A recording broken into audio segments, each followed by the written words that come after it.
Ibinahagi ng Philippine National Police ang nakuha umano nilang testimonya ng mga panibagong biktima ng sexual na pang-aabuso umano ni Pastor Apollo Kibuloy. Yan ang ulat ni Patrick De Jesus. Hahabulin ng Angels of Death. Ito raw ang ginawang pananakot sa mga biktima ng pangmomolestya at sexual abuse ni KOJC leader Apollo Kibuloy oras na isiwalat ang karanasan. Base ito sa mga testimonya na natanggap ng PNP sa mga umano'y panibagong biktima na lumapit sa kanila. Naranasan na raw nila ang pang-abuso. 12 taong gulang pa lamang. Sinabi rin sa revelasyon na ang pakikipagtalik umano kay Kibuloy ay daan patungong langit.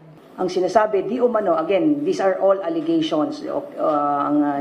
Nililinaw lang natin. Ang sinasabi na pagkatapos gamitin, di umano, ni Pastor Kibuloy itong mga bata, ang sinasabi sa kanila ay they are still pure, intact pa rin yung kanilang pagkababae dahil ang nakipagtalik sa kanila ay Espiritu ng Diyos. Ang isang sinasabi is Diyos ang kanilang pinagsisilbihan at kung ano man yung gagawin nila ay yun yung parang kanilang passes to heaven.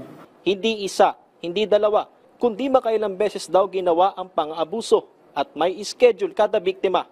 Itong particular na bata na to, ikaw ay pang Lunes, ikaw ay pang Tuesday, ikaw ay pang Wednesday, at paulit-ulit, not once, not twice. Just can imagine, 12-year-old kid, I don't know. Ilan sa mga magulang ng mga biktima na miyembro umano ng KOJC alam ang ginawang pang-aabuso. A 12-year-old kid being sexually abused ng paulit-ulit di umano ng isang tao na who's claiming to be the anointed son of God and using the name of God to sexually abuse, exploit children as young as 12 years old. For a parent to allow this, I don't know kung bakit nagagawa ng isang magulang i-offer yung anak nila in the name of faith. Kaugnay nito ay nanawagan ng PNP sa iba pang posibleng biktima na lumapit sa kanila kasabay ng pagtitiyak sa kanilang seguridad. Iniimbestigahan din kung armadong grupo ang sinasabing Angels of Death.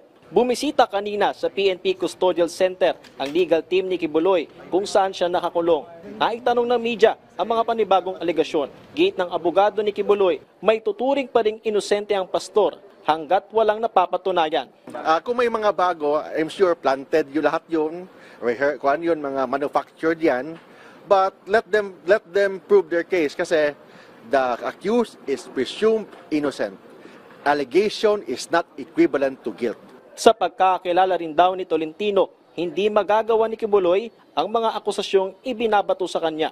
Kahit 1% chance, hindi magagawa yan ni Pastor Kibuloy. Yung kaso, mag-base po tayo sa batas, mag-base po tayo sa jurisprudence, mag-base po tayo sa ebidensya. Hindi tayo mag-base sa chismis. Handa na rin sina Kibuloy sa magiging arraignment ng kanilang mga kaso bukas. Ang PNP, sinabing nakalatag na ang magiging seguridad dahil inaasahang pisikal na harap sina Kibuloy sa Pasig RTC kung saan sila may kasong qualified human trafficking. Video conference naman ang arraignment sa QC-RTC kung saan nakahain ang kanilang kaso na child and sexual abuse. Samantala, binisita rin si dating Bamban-Tarlac Mayor Alice Go ng kanyang abogado. Ayon kay Attorney Stephen David, maayos ang lagay ni Go na mag-iisang linggo na sa PNP Custodial Center. Ayon na rin muna nilang patulan ang alegasyon ni dating Senador Ping Lacson na nag-alok si Go ng 1 bilyong pisong suhol sa isang negosyanteng Filipino-Chinese para tulungan siyang malusutan ng mga kaso. Ang gusto ko, kung meron kang sinasabing ganyan, patunayan mo na lang. Huwag na tayong mag-allege, silabas mo na lang ebidensya.